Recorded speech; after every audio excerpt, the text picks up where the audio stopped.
Arestado ang isang Chinese na umano'y espiya dito sa bansa. Target daw niyang libutin ang buong Luzon, Visayas at Mindanao. 5 taon na umanong minamanmana ng suspect ang ating mga airport, pantalan, pati mga shopping mall at opisina.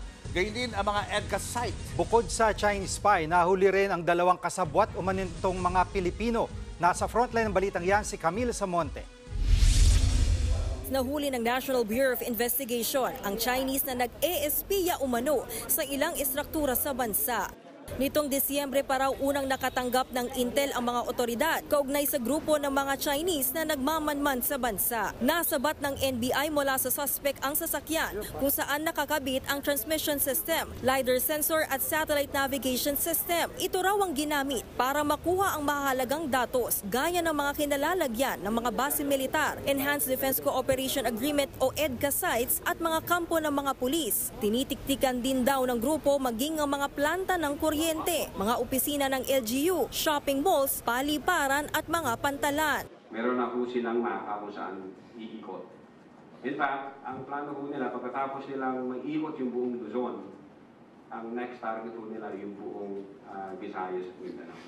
Hindi patukoy kung saan direkta ipinadala ang mga nakuhang datos. Isang technical software engineer ang suspect at 5 taon nang naninirahan sa Pilipinas. Inaalam pa kung konektado siya sa Chinese People's Liberation Army, lalo't nagtapos siya sa isang universidad na pinangasiwaan ng PLA sa Nanjing, China. Mayroon din daw grupo ng Chinese na nagsilbing financier ng suspect para magawa ang pag-espiya. Sabi ni AFP Chief General Romeo Browner, delikado kung mapunta sa maling kamay ang mga nakuhang datos. Posible raw itong magamit para matarget ang mga makakalagang infrastruktura sa bansa.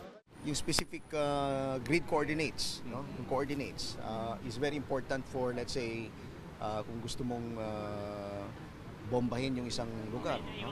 So, kaya tinitingnan po natin lahat ng mga possibilities. Posible rin daw na naipadala na ang mga datos na nakuha dahil may remote capability ang transmission system ng Chinese suspect. According to the forensics ng NBI, Chinese characters yung pinapadalhan.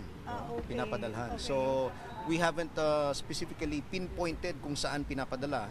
Bago nito, may nauna ng naarestong Chinese na nag-iispiya rin. Inaalam din kung sangkot ang suspect sa Chinese-made submersible drone na nakita sa Masbate. Bukod sa suspect, 2 kasabwat niyang Pinoy ang inaresto at umaming inutusan silang mag-ikot sa iba't ibang lugar gamit ang mga nakumpiskang equipment. Mahaharap sila sa reklamong espionage.